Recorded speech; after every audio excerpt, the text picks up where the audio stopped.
muvukana mu nda imwe, kuri mama wanyu umwe na papa wanyu umwe, bishobora kuza kurangira mubaye abakeba. Ndetse iyi filime ni nayo mpamvu nayizanye, uze kuyireba uyirangize bya bintu tutuyumvishaga ko byashoboka. Iyi filime iri kutwereka ko bishoboka kandi binabaho. Ni filime ishingiye ku nkuru mpamo. Reka twitangirire filime yacu. Hari imodoka iri kuza ahangaha, ni imodoka iri mu bwoko bwa vani, irangije nta kindi yakoze, yafashe isashi irayitongoza ahangaha ku ruhande. Hari umugabo wari uri aha ku ruhande nawe yitegereje hirya ahantu iriya sashi bayijugunye, iyo abona muri iriya sashi hari umuntu urimo ndetse ari no kwinyeganyeza. Kandi nanone arebye imbere abona hari igikamyo kiri kuza, gusa iki gikamyo kiri kuza gisatira ahantu ino sashi irimo umuntu bayijugunye. Ndetse wa mugabo nta kindi yakoze, yarebye imbere abona ikamyo iri hafi, uri mu ikamyo nawe twabibonye yirangariye, nta kintu bimubwiye,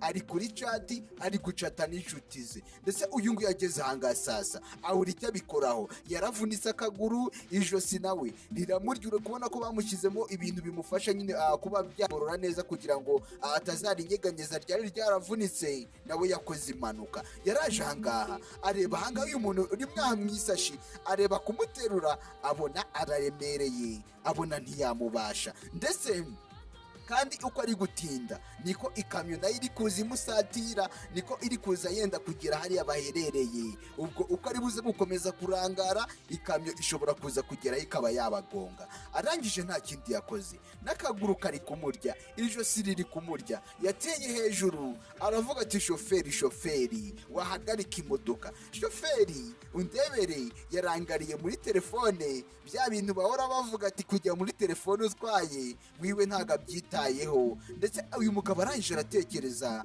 arebye ahangaha abona imodoka iraje, ayibutse neza, atekereje yumva hari umufuka afite ahangaha, kandi uyu mufuka urimo umugozi. Yarebye no hejuru mu giti, abona hejuru mu giti hari ikintu cy'igishami kitambitse, abona ashobora kuba yakibyaza umusaruro. Ese ari buze kubigenza bite? Ndetse ni nuko tuyitangiye, uze kuyireba uyirangize, ndabizi neza ko uri buze kuyikunda. Nta kindi yakoze, yavanyeho wa mugozi, afata umwanzuro wo kuvuga ati reka akoreshe tekinike, kuko uri kumubona ko yari yaravunitse, ntabwo yari gushobora guterura umuntu nk'uriya, kandi twabonye ari umuntu mukuru. Shoferi nawe rwose ari gucatinga ntacyo bimubwiye. Uyu nawe yakoze yirukanka, agira vuba vuba akomeza guhamagara ati shoferi wahagaze, shoferi ntabwo ari kumva, kandi imodoka iri kuza, iri hafi kubasatira, iri hafi kubageraho. Uyu nawe yashatse buryo ki yacunguza uburyo umwete, ashaka kureba buryo ki yakwihutisha kugira ngo arebe ko yatabara uno muntu. Abantu ubundi tugira amarangamutima, uyu nguyu yanze kuva ahangaha atamufashije, kandi buriya gufasha ni byiza mw'abantu mwe. Igihe uzabona umuntu ari mu bibazo, igihe uzabona umuntu ameze nabi, ntuzigere umunyuraho utamufashije, uko nawe isaha n'isaha ashobora kuzakwitura. Uyu nawe amaze kumuhambira amaguru, yafashe amaguru yiwe yose arayahambira, yafashe wa mugozi awunaga mu giti, imodoka iri hafi kubageraho. Arangije awutungusa hirya, arangije arongera arawufata, aravuga ati wenda reka nkoresha iyi tekinike. Ahari iyi modoka yatambuka, ndetse afata cya kintu yari afite nacyo kimeze nk'ikigorofani, arabanza akigizayo. Imodoka niko iri hafi kubageraho. Witegereze ureba akantu ku kandi, ibi biraza kurangira gute? Ese uriya muntu kuki baje kumutaha mu muhanda? Byagenze bite? Byatangiye gute? Yafashe ya sashi irimo umuntu arayizamura, imodoka iratambuka. Tekereza ko shoferi atigeze abona ko hari umuntu bazamuye hariya hejuru. Shoferi ntabwo yigeze abireba, yari yarangaye. Urwo ruhande tumaze kuruvaho, tugaruke kuri ya vani yari imaze guta uriya muntu hariya mu muhanda. Uyu mukobwa arangije aravuga ati okay, nyuma na nyuma umupangu twapanze igihe kirekire ugezeho, urakunze. Mu gihe nibazaga ko bizashoboka nkumva nabuze igisubizo, birakunze. Ndetse hari umugabo nawe bari kumwe, arangije aravuga ati rega, ni ukuvuga ati ibintu twagiyemo njyewe nawe ni ikigaragaza ko turamutse tunahuje imbaraga, ikintu cyose twakwiye kugeraho twakigeraho. Ati ahubwo se wowe uri kumva ubyakiriye ute kuba tutakiri kumwe ubu ngubu tugiye kuba furi? Ndetse tugiye kwigenga. Uyu aravuga ati rega nawe ibintu uri kumbaza urabizi neza, ati kandi urabizi 100%, niyo bidakunda hariya njye nari gukoresha plan B. Uyu yarangije aravuga ati erega njye hariya nabirebaga, ubundi iyo umuntu wamushyize hariya mu isashi umwuka uragenda ugahera, ndetse ndakubwiza ukuri ko tukimara kumunaga hariya yageze hasi n'ubundi yarangije gupfa, kuko byonyine umwanya twamaze mu modoka ntabwo niyumvisha ko yaba akiri muzima. Uko biri kose gupfa ko yari yarangije gupfa, twagiye kumujugunya hanze yarangije gupfa. Ndetse uyu nta kindi yakoze, yarebye hanze bishimye, ibintu bakoze ntabwo bibatunguye, nibo bamaze kumunaga hariya mu muhanda. Gusa icyo batazi, tubonye hari umuntu ugiye gutabara. Reka twigarukiye kuri rwa ruhande rw'umutabazi, kuri wa mugabo uri kugerageza kuba yatanga ubufasha ngo arebe ko yafasha uyu muntu bashyize mu isashi. Mu kanya gato dusize twumva abamutaye bavuga ko ubu noneho bagiye kwigenga, kandi dusize twumva bavuga ko ibintu bakoze ari ibintu bari bamaze igihe bateguye, ndetse bavugaga ko ni imipangu bihaye yagombaga kugerwaho byakwanga byakunda. Uyu mugabo nawe yakomeje kugerageza ahangaha ashaka buryo ki yamwururusa akaba yamugeza hasi. Ntabwo yari guhita amanura gutyo gusa, kuko wari gusanga amuhuhuye nakuka kanyuma yari asigaranye, kuko urabizi iyo bagufungiye mu isashi guhumeka ntabwo uba ubona umwuka. Ashobora kumurekura rero yamanuka akikubita hasi ugasanga byose birarangiye, ariko ku bw'amahirwe yaramumanuye gake gakeya amushyira hano hasi, we nta nubwo aramenya ikirimo. Arangije arebye abona isashi iri kwinyeganyeza, mu isashi hari umuntu urimo uko biri kose, ndetse yagize amatsiko nk'umuntu uwo ari we wese. Atabaye umuntu mw'ubu buryo wagira amatsiko, ukagira amatsiko yo kumenya niki kirimo imbere. Arangije aza ahangaha ku mutwe, ariko abanza kugiramo ubwoba.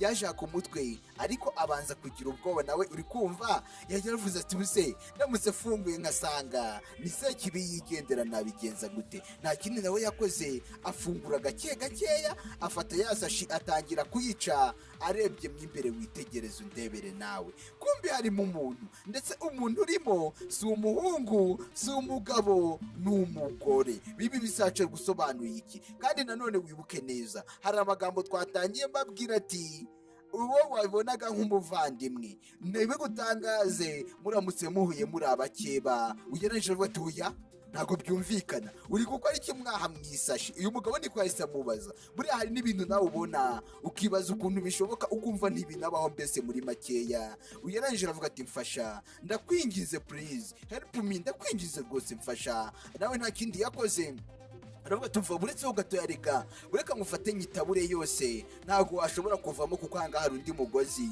bari bahambiriyeho. Gusa uyu mugabo nawe aratunguye, ni ibintu atiyumvishaga, ukuntu umuntu bamufata bakamuhambirira mu isashi gutya ari muzima. Ndetse ahangaha yaravuze ati reka mbanze ciye ino sashi baguhambirije ahangaha, uyu mugozi banze nkugukuremo ubone kweguka. Ndetse uyu nguyu umwuka yawe urigiye no gushira, arimo arahumeka cyane. Urabizi hari hashize umwanya munini atari guhumeka, ari mu isashi, ndetse nta kindi yakoze, yahise amuhobera, yahise amugwamo byihuse. Uyu mugabo nawe arangije aramuhobera. Uyu mudamu arangije ati wakoze cyane, ati wakoze cyane rwose, nakushimira bingana gute, ibintu nkoreye Imana izabikwitura. Ariko nubwo abivuga ni nako ari kurira, avuga ati wakoze cyane rwose, umurushije agaciro. Ese ninde ari kuvuga ngo amurushije agaciro? Uyu mugabo aravuga ati ariko se ibyo bintu uri kuvuga nta nubwo ushatse kubisobanukirwa neza. Ninde uri kuvuga ngo ndi kumurusha agaciro? Nanone se wageze mwahangaha gute? Ni ibibazo nawe yakomeje kumuhata, ati ahangaha wahageze gute muri iyi sashi? Wishyize muri hambira, none wagiye kubona ubona wisanzemo, byaje kugenda bite? Arangije aravuga ati nabonye vani rwose imodoka hariya igusohoramo ikunaga hanze. Bari abantu mwapfuye iki? Muziranye mute? Uko biri kose hari abantu bari bayitwaye, ndetse ari nabo bagize uruhare mu kuba waguye hano hanze, kuko ntabwo wari kwitora ngo usimbuke kuriya kandi uri mu isashi. Hari umuntu wakunaze hanze uko biri kose. Kandi mu kanya nabo tumaze twumva bavuga ko yari ababangamiye, ubu noneho bagiye kuba furi, bagiye kwigenga, ndetse bagiye kugenda bibohoye nta kibazo. Uyarangije aravuga ati ntabwo wabyumva ndamutse mbikubwiye n'ubundi, ati ni umugabo wanjye ndetse na murumuna wanjye nibo bamfashe banshyira mwaha mu isashi. Nyagasani, si bimwe navugaga. Tekereza ko murumuna we yamwifatiye akamushyira mu isashi ndetse n'umugabo we, barangiza bakaza bakamufata bakamutana ku muhanda. Uyu mugabo arangije aravuga turambeshye. Oya, urambeshye, ntabwo byumvikana. Mushiki wawe n'umugabo wawe, ibyo bintu se bibaho gute? Ntabwo bibaho. Nose gute nafata umugore wanjye nakoye, umugore wanjye tubana tuzabyarana, nkamufata nkamuhambira nkamushyira mu isashi? Ubwo se cyaba ari ikiguzi kingana gute? Ugereranyije aravuga ati niyo mpamvu nanjye nakubwiye ati mbikubwiye ntabwo wabyemera, ariko byabaye. Mushiki wanjye yabikoze ku bushake, nako murumuna wanjye yabikoze ku bushake, ndetse bari bamaze igihe banyigaho, ntabwo ari n'ibintu byabatunguye, n'ibintu bateguye. Ati rwose fasha umurema ahangaha. Uyaravuga tumva buretseho gatoya nta kibazo, reka ze ndaje ngo uhambureho ibyo byose. Ariko nanone aya makuru mbaye ntabwo nyizeye, ndashaka andi makuru mazima. We yanze kubyiyumvisha kuko ari ibintu utakwiyumvisa. Gute umuvandimwe wawe yakwitora akagenda akabana n'umugabo wawe, umugabo nawe akabyemera? Ndetse uyu aravuga ati banza unkure mwahangaha, byose ndaza kubikubwira twitonze, gusa icyo ugomba kumenya uko niko kuri. Uyu mugabo arangije avuga ati nta kibazo. Ati rero nanjye mfite umwana urwariye mu rugo, rero reka ngufashe, niba byakorohera bitakugora waza tukajyana mu rugo iwanjye, kuko umwana wanjye ararwaye, biba ngombwa ko buri gihe saa sita ngenda nkamuhereza imiti,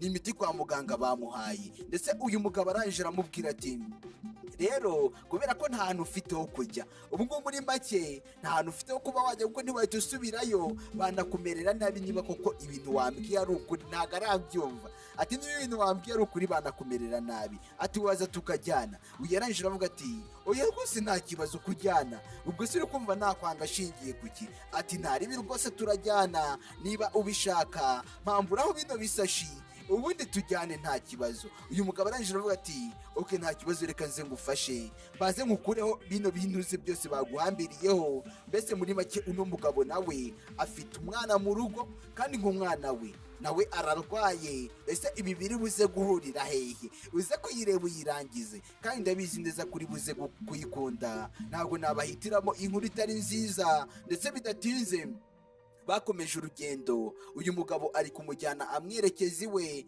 Uyu mugore nawe akomeje agenda amubwira ati none se ko muna mutuye kure cyane, nkaburi hari ahantu iyo wahiriwe kuri upfa kubona amafaranga. Uyu aravuga ati wa muntu we ntabwo biba byoroshye, biba bigoranye ariko tukabikora. Uyu nawe akomeza kugenda amuganiriza. Mbese uno mugore nawe ntabwo rwose yari wa muntu wifata byaho, nawe yagiraga ibiganiro cyane. Bageze ahanga uyu mugabo aravuga ati umva rega ntabwo turi buze gukomeza, ntabwo turi buze kugera kure, kuko urugo rwanjye ni ahangaha. Uyu aravuga ati wituriye ahangaha se? Ati ahangaha niho utuye? Ati cyane rwose, ni mu cyaro ariko nyine ntuze kubitindaho, umwana wanjye arimo ahangaha, kuko ahangaha niho twibera, niho dusanzwe twibera. Ahubwo ngwino dukomeze tujyane mu rugo, kandi uhawe ikaze wisange, ntiwitware nk'umushyitsi, kuko rwose nta birenze hano iwacu. Natwe turi abantu baho ngaho gutyo gusa, nibanira n'umwana wanjye. Aramubwira ati erega nta kibazo, wibitindaho cyane, nanjye erega ntabwo ndi umuntu urenze, ntabwo ndi umuntu uruta abandi, kandi uko naba ndi kose abantu twese turangana imbere y'Imana, nta kibazo reka tugende. Uyu mugabo aravuga turakoze cyane rwose, ntabwo uri nka ba bandi baza ahantu mu cyaro barangiza bakiyenura bakavuga ati uru rugo se narwinjiramo. Kandi ibyo bintu bijya bibaho cyane, ugasanga umuntu ngo hari urugo atakwinjiramo kugira ngo inda zitamufata cyangwa imbaragasa, bitewe n'uburyo kindi ari kuhakemangamo, ko ari ahantu mu cyaro hari imyanda myinshi, baba mu myanda. Ndetse twagarutse aha mu nzu iwabo w'uriya mugabo, uyu niwe mwana we aryamye ahangaha. Ndetse ngo umwana wararwaye, yaje ahagaze ahangaha aravuga ati komeza winjire rwose, uhawe ikaze hano mu rugo iwacu. Uyu aravuga ati rega naje. Aka kana karangije karavuga ati papa ndagukunda cyane, niko kahise kamubwira. Umugabo nta n'ikindi kintu arabwira umwana we yahise amubwira ati papa ndagukunda cyane, kandi nanone ikindi ugomba kumenya ndi kuribwa cyane. Uyu mwana ngo yararwaye, yari afite indwara itamworoheye, yaravuze ati ndi kuribwa cyane. Uyu mugabo arangije avuga ati mwana wanjye rega naje, nta kibazo rwose ntugire ubwoba, kandi ndaje nguhereza imiti, amasaha yageze nanjye mba nayazirikanye. ati rero uyu mwana wanjye iyo amasaha ageze simuha umuti, usanga indwara yimukomerera. ari niyo mpamvu buriya kwa muganga bavuga ati umuntu niba aje kwa muganga akavurwa agomba kujya ahabwa imiti ku gihe, akavurirwa ku gihe. umugabo yaraje ahangaha arangije afata imiti, afata n'agakombe karimo amazi uriya mwana ari buze gusomeza, atangira kumuha imiti. ahangaha witegereze, atangira kumuha imiti amasaha ya saa sita nyine yarageze. bari baramubwiye ko imiti azajya yimuha mu gitondo, saa sita ndetse na nimugoroba, ni 3 ku munsi. iyi rero yari inshuro ya saa sita, yari yagiye mu gitondo hari yamaze kumuha. ndetse uyu mugore ari ahangaha atangira kwitegereza. uyu mugabo aravuga ati nose papa ndi kubibona waje, ariko nanone hari ikintu kimwe utambwiye. Sorry, uyu mwana niko yaramubwiye, ati hari ikintu kimwe utigeze umbwira. ati gikise mwana wanjye, ati waje ariko nabonye ahangaha wazanye n'umuntu mushya, kandi nagira ngo nkubwire ko ntaramenya amazina yiwe. uriya muntu mwazanye yitwa nde?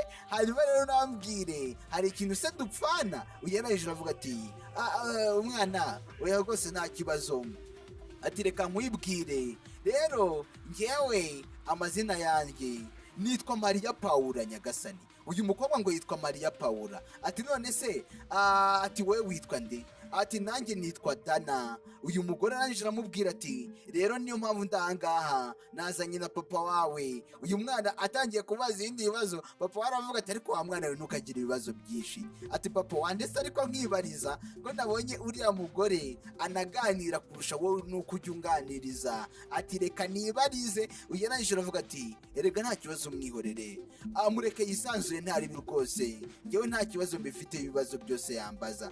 uyu mwana arangije aravuga ati ariko papa ngewe rwose ndi kubona uriya mugore nanamukunze kuko bitewe n'ukuntu aganira rwose n'umumararungu. ati ahubwo se atuzataha Nyagasani? aka kana niko kahise kamubaza. buriya abana bagira utubazo. yarangije avuga ati oya rwose ntabwo ndibuze guhita ntaha, ati ariko nibyaba ngombwa nshobora no kuzataha, ariko bitari aka kanya. nawe yamusubije amubwije ukuri, yamubwiye ko aka kanya atahita ataha, ariko hari igihe byaba ngombwa akaba yataha. ndetse uyu mugabo arangije avuga ati mwana wa none se ntiwabyumvise? Mariya Paula arangije arababaza ati none se ubundi nagira ngo nkubaze umugore wawe abahe? ataravuga ako kantu umugabo aho kugira ngo akamusubize, umugabo yahise ahaguruka arangije araza ahangaha. ni ibintu byo kuganiraho bombi wa babiri. aravuga ati umva ibi bintu rero ntabwo nabigusubiza, uyu mwana ari kubyumva. ati rero kubw'iyo mpamvu nagira ngo mbikubwire twembi turi babiri, niyo mpamvu mpise mpaguruka kugira ngo mbe nabigusobanurira. ati rero umugore wanjye yararwaye, hanyuma rero mu nyuma yaje kugera aho yitaba Imana. ati rero nyuma y'uko amaze kwitaba Imana, nanjye twari turi mu modoka imwe twembi, nari mujyanye kwa muganga, nyine yari arwaye kanseri amujyanye kwa muganga. ariko iyo modoka yaje gukora impanuka, umudamu we biza kurangira apfiriyemo, ariko n'ubundi yari arwaye arembye cyane ari kujya kwa muganga. ati nanjye niyo mpamvu wabonye kuva na kare hose nambaye iki kintu mu ijosi, akaguru kanjye ntabwo gakora. umwana wacu nawe yahise akurira uburwayi, ubu nawe arwaye kanseri Nyagasani. sasa witegereze, mama w'uriya mwana yishwe na kanseri, uriya mwana nawe arwaye kanseri. ndetse Paul arangije aravuga ati rwose ndi kumva bibabaje cyane, ni inkuru ibabaje y'ubuzima bwawe, kandi unyihangane nyine kuba mise mbikubaza, ariko nanone byari ngombwa ko mbimenya, nkabimenye nabyo nkamenya ibiri kujya mbere. Paul arangije aravuga ati ahubwo se hagati aho ngaho reka mbaze ngushimire rwose, wakoze cyane, wantabaye, wamfashije rwose, uri umugabo w'indahemuka, uri umugabo rwose urenze. yaravuga ati rega byari ngombwa ko mbikora kuko ntabwo nari kukubona umeze kuriya ngo nkwihorere, nagombaga nanjye kugaragaza uruhare rwanjye. yarangije aravuga ati humura rwose, nanjye nagira ngo nkubwire ko iriya neza wangiriye biriya byose nzabikwitura kandi nzakugirira neza. ndetse uyu mugabo arangije nawe ahita amubaza ati none se wowe bari abantu uri buze kubakorera iki? Uyu aravuga ati umva ibyo ndi buze kubakorera rero nanjye sindabisobanukirwa, gusa nanone hari umupangu mfite, ntabwo byarangira kuriya gusa ngo bampemukire kwa kariya kageni ubundi ngo mbihorere. Uyu mugabo aravuga ati none se hari ibindi bintu uri gutegura se byo kuba wajya kwihorera, wenda nanjye ukaba wankenera, wenda ukaba wakenera nk'ubufasha bwanjye tukaba twajyana? Uyu aravuga ati jyane nyine, hari umupangu ufite, ati ahubwo weba witeguye. Uyu aravuga ati nanone birabe bitanshyira muri risike, ati hoya nanone ntabwo nagukoresha ibintu bigushyira muri risike, gusa nanone nyuma y'ibi ngibi uru rugamba ngiye kujyamo rwo kwihorera, rwo kubereka isomo, rwo kubigisha isomo, ni narurangiza nagira ngo nkubwire ko ibintu byose bizamera neza ndetse no kurenza uko ubitekereza. Arangije aramubwira ati ahubwo reka nkubwire imwe mu mipangu y'uburyo ki ngiye kwihoreramo. Ibyo byarabaye agiye kumubwira imipangu. Iyo mipangu ni iyi: twagarutse mu rugo iwe, hahandi yahoze aba, bamukuye murumuna we twabonye ari we yokibye urugo rwe, niwe usigaye arubamo. Pawulo yarahaje, ni rwose ni mu rukerera rwa mu gitondo, yaraje asanga murumuna we aracyaryamye, noneho sha aryamye ku ruhande rwe yanaryamagamo. Araza afata bedi kava bukeya, afata amakuvurere arazamura, arangije araza yinjiramo neza. Umugabo aya masaha aba yabyuse, nta mugabo uba ukiryamye iki gihe. Arangije nawe ariryamira. Aryamye hehe? Ku ruhande rw'umugabo we yaryamagamo, ndetse uruhande rwe yaryamagamo ni murumuna we ururyamyemo. Aritegereza, murumuna we arangije rwose arinyeganyeza, aravuga ati yewe we sha ubuse haba hakeye. Ati miyamoro, ati nizere ko nawe waramutse neza rwose, kumba ari kuvuga aracyasinziriye. Amukozeho yumva ni umubiri w'abakobwa. Buri umubiri w'abakobwa ntabwo upfa gukomera nk'umubiri w'abasore cyangwa abagabo. Yahise yikanga, arebye abona ni mukuru we. Yararebye yitegereje neza, abona ni mukuru we, ahita ashidukira hejuru. Kandi ntabwo yashidukiye hejuru agutyo gusa, yanashitukiye hejuru ataka. Mariya Pawulo amaze kubibona ko bigenze gutyo, ahita abyuka arirukanka. Umugabo yaje yirukanka aje gutabara, aje kureba ikiri kujya mbere mu rugo iwe. Yumvise umugore wari gutaka, gusa uyu ni umugore we wa kabiri. Yaje ahangaha asanga umugore warihebye, ndetse agisanga aravuga ati miyamoro, amayiravu niki kiri kujya mbere? Mbwira neza, numvise uri gusakuza, kandi urwo rusaku rwawe nawe urabizi, uri gutaswa n'iki? Ndetse uyu musheri waraje aravuga ati nyagasane aracyari ahangaha, ahindukiye aramubura, yamaze kugenda twabibonye. Aravuga ati miyamoro, genda bizi neza 100%. Pawulo yari ari hano, Pawulo ndamubonye aryamye muri uno mwanya wawe, narinzi ngo ni we ndi kuvugisha, ariko namwiboneye na namukoze. Umugabo aravuga ati iki? Ntabwo byumvikana, nyuma y'igihe cyose gishize si yabagarutse kugira gute? Yarangije aravuga ati njyewe ndabizi neza, mugabo mwiza, ntabwo ndi kukubeshya, ibintu ndi kukubwira ni ukuri. Pawulo namwiboneye hano. Ubundi baravuga ati nta mahoro y'umunyabyaha. Uyu mugabo aravuga ati nyamara ibintu uri gukora ujye uzirikana n'ingaruka byagira. Uzi ko gukomeza gutaka gutyo polisi ziramutse zihagera zikamushakisha zikamubura, uzi ko twafungwa imyaka 100. Rero tuza ibyo bintu reka no gukomeza ubivuga, hashobora kugira nk'umuntu twumva turimo tuvuga ngo Pawulo aracyari hano, nawe akaba yagira amatsiko yo kwibaza ahantu yagiye. Rero cunganwa n'umunwa wawe, cyangwa se mu kimwe ukomeze ukora ibyo bintu, tujye muri gereza dufungwe imyaka 100 yose. Uyu mugore arangije avuga ati nyamara sheri sinzi uburyo ki nabisobanuramo, njyewe ndamubonye niba ari umuzimu, niba ari iki nahabuse, umutima wanjye urenda kusohokamo, ariko namwiboneye kumubona byo. Yari ari kuri uru ruhande uryamaho. Uyu mugabo aravuga ati nyamara wowe wicunge neza, niba utari umusazi ucunge neza, cyangwa umbwire nkujyane kwa muganga hakiri kare. Aho ngaho ninde uri kuba habona uharyamye koko? Kuri urwo ruhande nta muntu ururyamyeho, ndetse uranabizi ko nabyuse kare. Ugeranje aravuga ati ubaze ari ikibazo mfite cyo mu mutwe wanjye, cyangwa se zikaba zari inzozi, ariko nanone umbabarire, gusa njye namubonye. Niba rero ntawe uhari, njyewe ndigendeye kandi wongere kumuhamagara umbwira ubusa. Uyu mugore arangije avuga ati oya miyamoro rwose ntabwo ndi bwongere. Umugabo arigendera, gusa twe Pawulo twamubonye yahageze, twigeze kumwibonera. Uyu yahabuse yagize ubwoba, aravuga ati ariko se ntabwo byumvikana neza, Pawulo njyewe ndamwiboneye, none se niba yari ari ahangaha yaba ahise ajya hehe kuko namubonye ibyo byarabaye. Sasa ibyo bimaze kuba, wa mugabo we yarasohotse rwose aza yitunganya ahangaha, aza yambaye agasaha avuga ati amasaha arageze yo kujya ku kazi. Hamaze gucya ageze ahangaha abona Pawula aratambutse, umugabo agiramo ubwoba. Umugabo yagizemo ubwoba, ibintu umugore we yari amubwiye yanze kubyumva, yagarutse mu cyumba yirukanka kibuno nk'amakuru.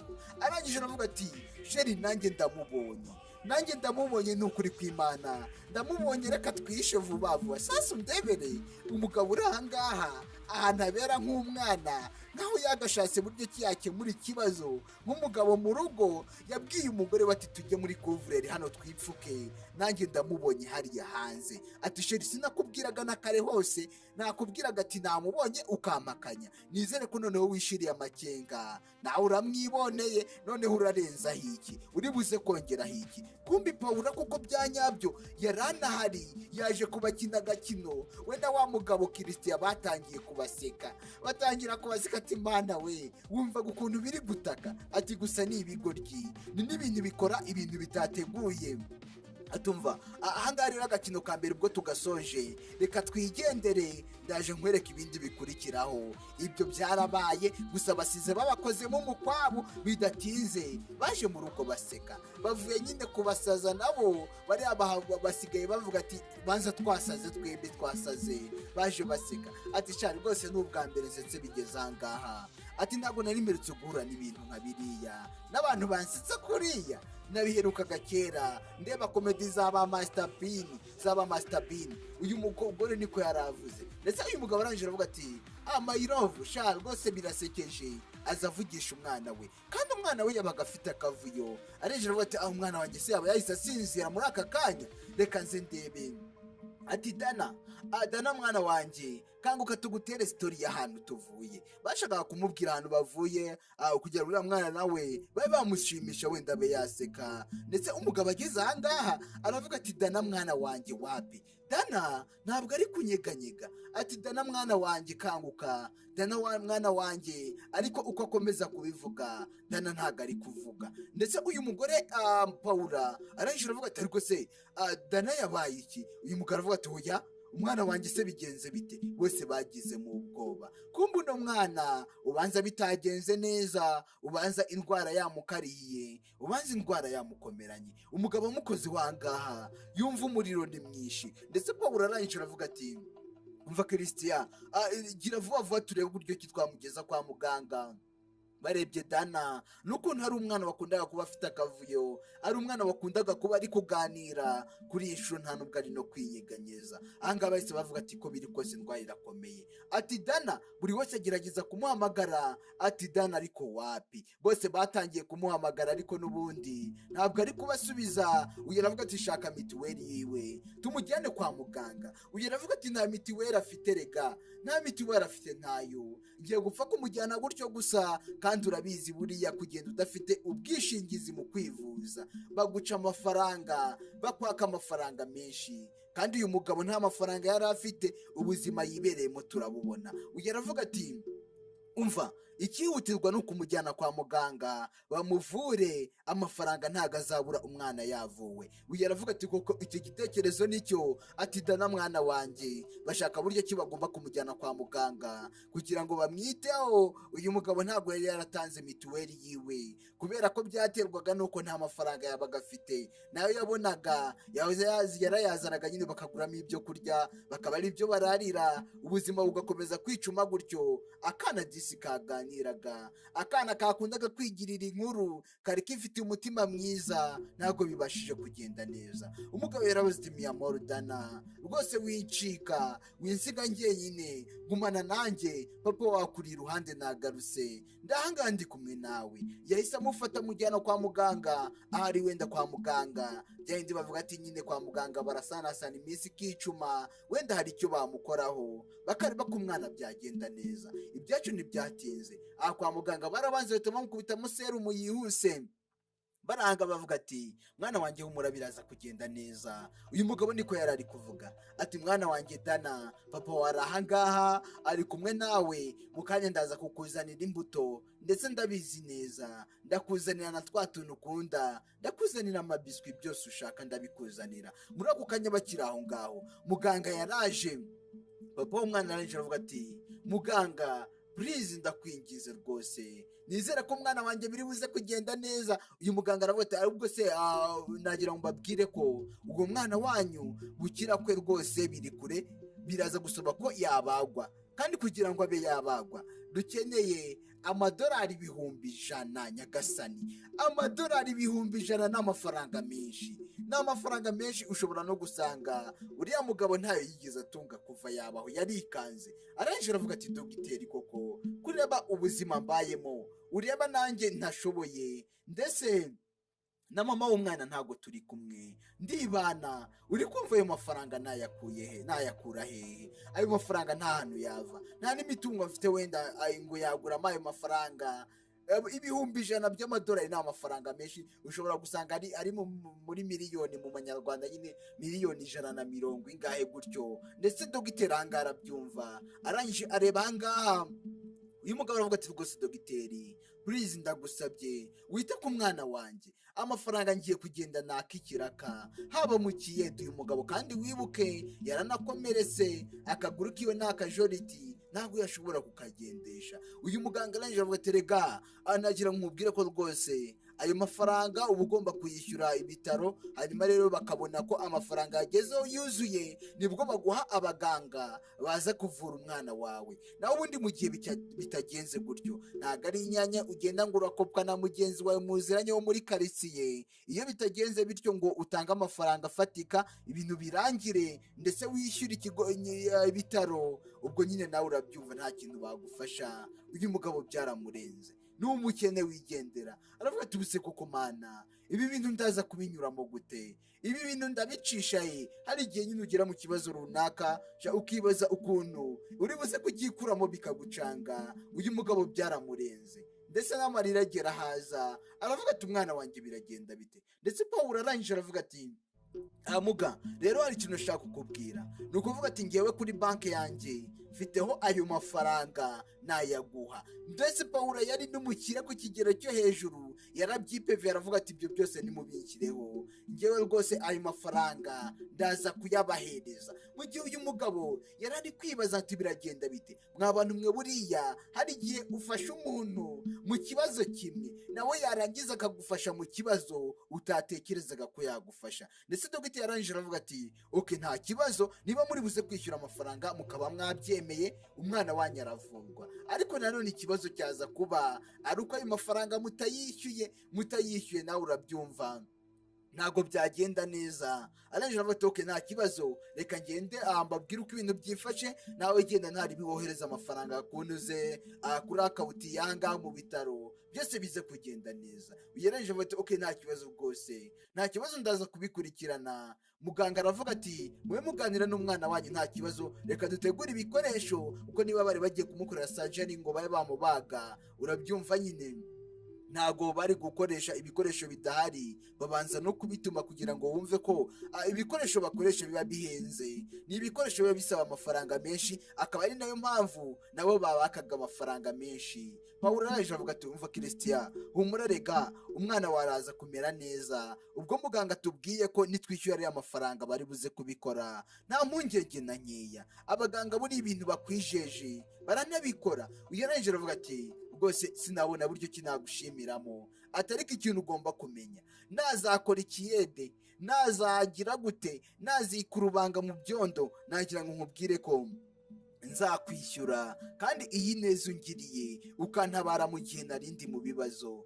iyi neza nzayikwitura rwose. Ubundi wowe uri intumwa yoherejwe n'Imana kugira ngo uze ufashe abatishoboye nkatwe, ariko ndakwizeza ko ntabwo ukoreye ubusa. Umugisha rwose, umugisha wose uze ugana iwawe. Yaravuga ati umva rwose humura nta kibazo, kandi urakoze cyane nawe rega, wantabaye ntabwo utagize, nanjye nagakwiye kugushimira ariko nta ribi, ikibanze uriya mwana Dana nabanza akire, wenda ibindi bizaba biza mu nyuma, ariko wiwe yakize nta ribi. Uyu aravuga ati rwose Imana ihabwa icyubahiro, kandi Imana yakuremye rwose nagira ngo nyisingize, yabuze icyo yamukorera. Buriya hari umuntu kwitura ibintu ukareba inyiturano akwituye, ukabura ikintu wamwitura nawe kingana n'iyo nyiturano yakwituye, ukabura buryo ki wabigenza. Ndetse ahangaha umwana asa n'uwari ukangutseho gakeya, ariko n'ubundi papa warangije aramubwira ati humura mwana wanjye,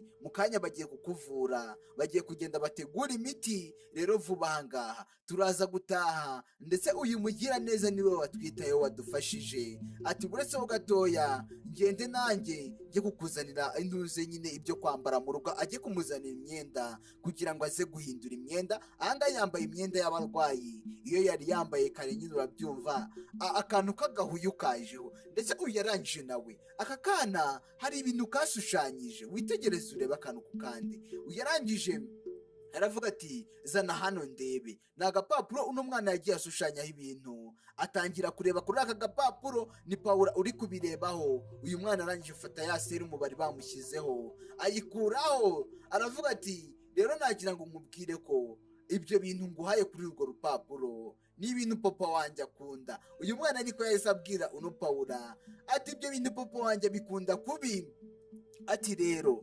ninaramuka mvuye ahangaha bakaramuka bamvuye nkakira, nzataha njye mu rugo, byose nzagenda mbishakire papa, mutegurire buri kimwe cyose. Ndi kumva nkumbuye cyane rwose kuba ndi gutegurira papa ameza, kuba ndi kumutegurira buri kimwe cyose kandi ndi kumwitaho. Ndetse aka kana kakundaga papa wako, ati gakumbuye kujya kwita kuri papa wako. Ndetse karavuga ati none se Miss Paula, ati uri kubona koko ibi bizagerwaho bakamvura nkatankongera nkita kuri papa wanjye? Paula arangije aravuga ati oya rwose nta kibazo bizakunda, ndetse vuba ahangaha. Uyu aravuga ati papa wanjye nanjye rega ndabizi, nawe akumbuye ko mutegurira ibintu akunda, atarabikumbuye cyane. Pawulo aravuga ati erega nagira ngo nkubwire ko vuba ahangaha bidatinze uri buze gutaha, papa wawe ugende umutegurire buri kimwe cyose, kandi papa wawe ndabizi neza ko ari buze kubyishimira. Buriya nawe yarambwiye ati iyo wamuteguriye ndetse iyo abona uri kumwitaho,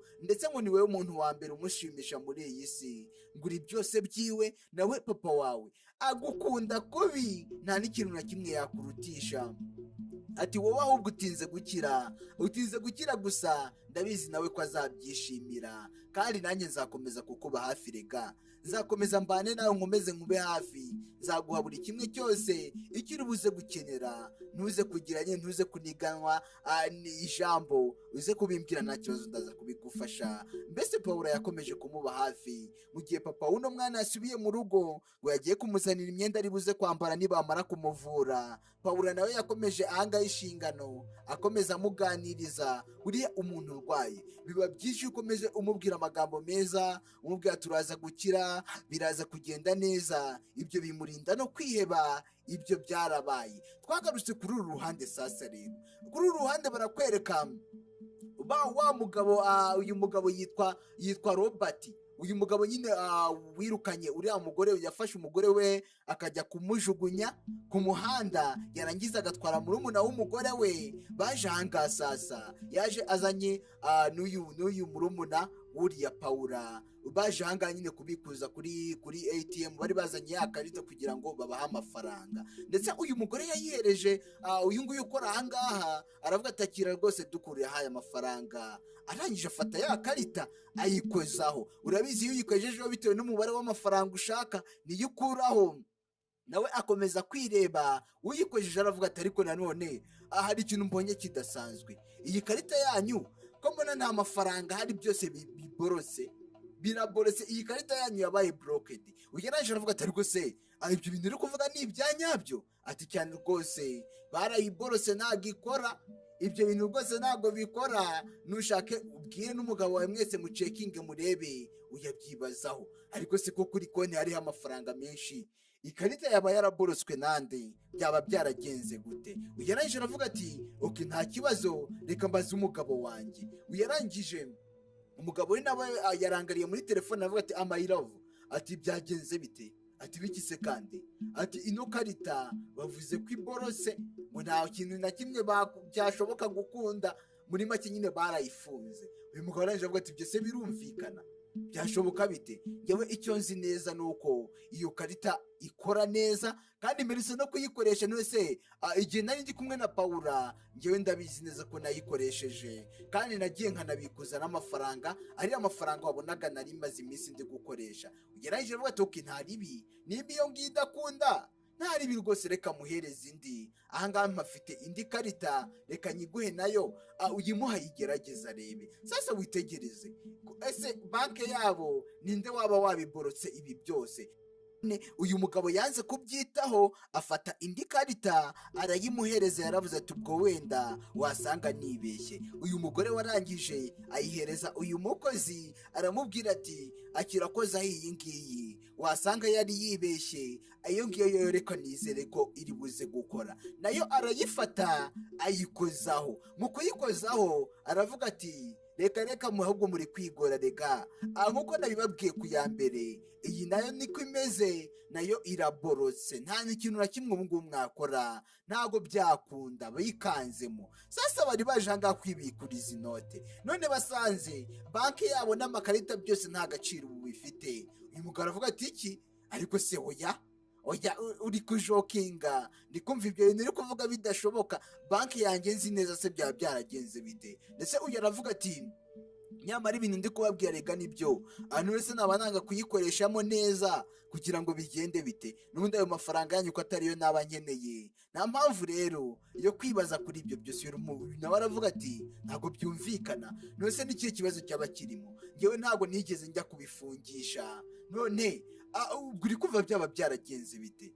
Ko iyi banki ntigeze njya kuyifungisha, ninde waba warayifungishije, ninde waba warabihagaritse? Ndetse uyu mugabo aravuga ati ngiye kugenda nta kibazo, ninaramuka ngeze kuri banki ngasanga birakora, umenye ko ndibuze kugaruka ahangaha tugashwana. Ndetse uyu nawe arangije arabaseka, aravuga ati nta kibazo, ugenda urebe. Uyu mugore aravuga ati ariko se sheri atuza nawe, arangije atavuga ati rato wakoze cyane, ati nta kibazo, reka tugere kuri banki, tugende niba hari ikibazo cyabayemo tujye ku cyicaro biriya wenda bagikemura, wasanga ari n'ikibazo wenda cyabaye muri banki, reka tugende tujye kubikemuza. Umugabo arangije avuga ati ngwino tugende. Ndetse ahangaha abakozi bo kuri banki urabizi serivisi baba bazitanga neza. Aravuga ati namwe mwakoze kuba mwari mwitabiriye, kuba mwari mwaje kuri uyu munsi, mwakoze cyane, tuzongere dusubire ubutaha. Ibyo mwarabikoresheje, baragiye bajya ku cyicaro cya banki, kuko hari ikibazo nyine abantu bagira bikaba ngombwa ko gikemurirwa ku cyicaro, ahangaha bikaba bitashoboka. Ibyo byarabaye, bimaze kuba twagarutse ahangaha ku cyicaro cya banki. Ndetse hari umukozi uri ahangaha wari uri muri banki, umugabo yaje yinjiramo na disipurine nkeya, ajya avuga ati niwe mukozi wo muri banki, ati cyane rwose, ati rero ndahangaha ku kibazo cyumvikana, ni gute ngewe mbika amafaranga kuri banki yanjye, najya kuyabikuza bakambwira ngo amakarita ntago ari gukora, banki yanyu byarapfuye tubimenye. Biravuga ati ariko se kuri banki yawe harimo ikibazo se? Ati byanashoboka ko harimo ikibazo. Bakiri aho hari uwavuze ati nta kibazo kirimo, ahubwo ni ukubera ko banki atari iyawe, ahubwo banki ari iyanjye nyagasani. Pawulo yahageze ati banki ni ukubera ko atari iyawe, banki ni iyanjye, niyo mpamvu utari kujya kubikuza amafaranga kuri banki itari iyawe ngo bikunde. Ahangaha nyiri banki yabonetse, arangije arazahagarara ahangaha aravuga ati nyuma y'igihe rero, bitewe n'umururumba wanyu nabonye ko mukunda amafaranga, mukunda ibintu kurusha abantu, rero nimubanze mwumve neza uburyo kinabikozemo. Nararebye ndavuga ati bitewe n'ukuntu mushaka amafaranga, nta buryo nababona nabafatishamo usibye kuba nagenda nkaborokesha iriya banki, kugira ngo muzaze nyine muzahite muza ahangaha, muze muhasanga musange nabiteguye, mpite mbafata gitumo, nta bundi buryo nari gukoresha. Umugabo arangije avuga ati wese kandi Pawulo uracyariho? Atangira kuvuga didimanga ati uracyariho? Ndetse Pawulo arangije aravuga ati ndiho, nzongera mbeho, nkomeze mbeho, ndetse nzabaho ibihe byose. kuko ntago ari mwe mungenera ubuzima. Ati ndabizi nyine kubw'umwaku wanyu ntago mwishimiye kuba ndiho, ariko nanone ndiho, kandi nanone nicyo nashakaga ni iki ngiki. Nashaka ko muza aha ngaha mukaza hano kuri banki muje kurekarama ikibazo cy'amafaranga, nanjye nkahita mbifatira. Ati rero nyuma y'ibyo mwakoze nagira ngo mbabwire ko sha rwose mwaribeshye, kari agakino mwagakiniye nabi, ntago ari kuriya mwagombaga kubitwara. Mwagombaga kubitwara mwitonze, mukabitwara gake gake, ariko mwahise muhurura murirukanka dumburi, ndetse muri umuntu watangira kuvuga ati rwose mukuru wanjye sinjye gukubeshya, ibintu byabaye byose yari imipangu y'umugabo wawe, ntago ari amakosa yanjye, ndetse nta n'uruhare njyewe mbifitemo. Rwose ni ukuri pe, ntabwo nakubeshya, byose byari imipangu y'umugabo wawe. Njyewe ndarengana, nta kintu na kimwe nigeze nkora, nta n'ikintu nigeze mbigiramo uruhare, biriya nta ruhare nabigizemo. Please ndakwingize mukuru wanjye,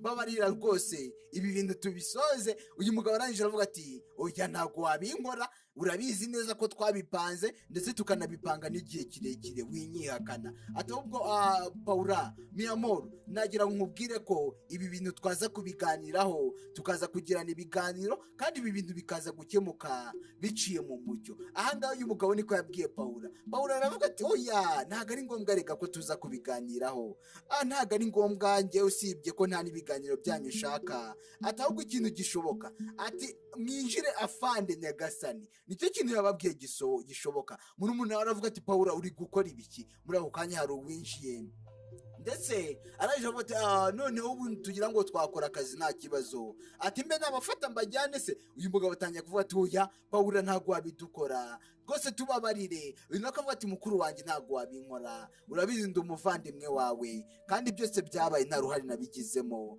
ni umugabo wawe yabiteguye. Uyu aravuga ati mi amor, turaza kubiganiraho nkubwire buri kimwe cyose uko byaje kugenda. Uyu aravuga ati oya nakubwiye ko nta biganiro nkeneye rega. Afande mvana rwose iyi myanda imbere, bafate bagende, n'urusaku rwawo ruri kumbangamira. Afande yahise abafata arabajyana, ndetse bagiye bataka, bagenda bamutakambira, ariko nawe ntago yabababarira. Bamufungiranye amasaha agera kuri 2 yose mu ishashi, guhumeka yatabawe, umwuka wenda kumushiramo, sinzi ko yabababarira, byanagorana ndetse na cyane. Afande arabajyana aravuga ati muceceka aho ngaho, mureke kugenda mwitakisha gutyo, sha twarabavumbuye. Ndetse wa mukozi wangaha muri banki yitwa Sara yahise ahaguruka arangije avuga ati Paula rwose unyihanganire cyane, ntago nagitinze neza nkuko byagombwaga. Paula aravuga ati rega nta kibazo, ati ntaribi rwose uko wabikoze nuko nguko, nta bindi bihambaye twari dukeneyemo. Arangije aravuga ati rero ahangaha ndashaka ko aya mafaranga uyanyohereza kuri banki, nyine kuri akawunti y'ibitaro, ugatransferaho amafaranga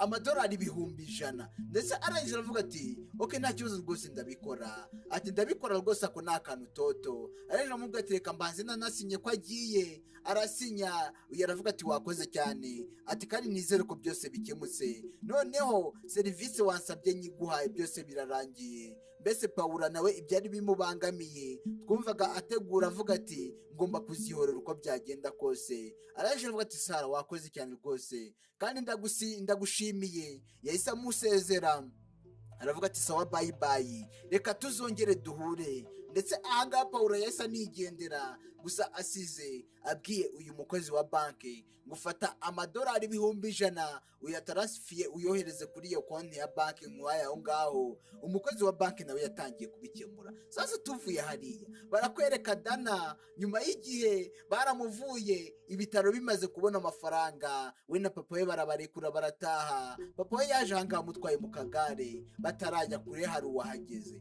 Paula nawe yarahari, yaje kubareba hano kwa muganga. Arangije ati Adana none urebe ko ntiri gukanura neza? Ati shandi kubona uri gusa neza, wabaye akana keza. Paula arangije avuga ati wakoze cyane rwose, erega byose ni ku bwawe.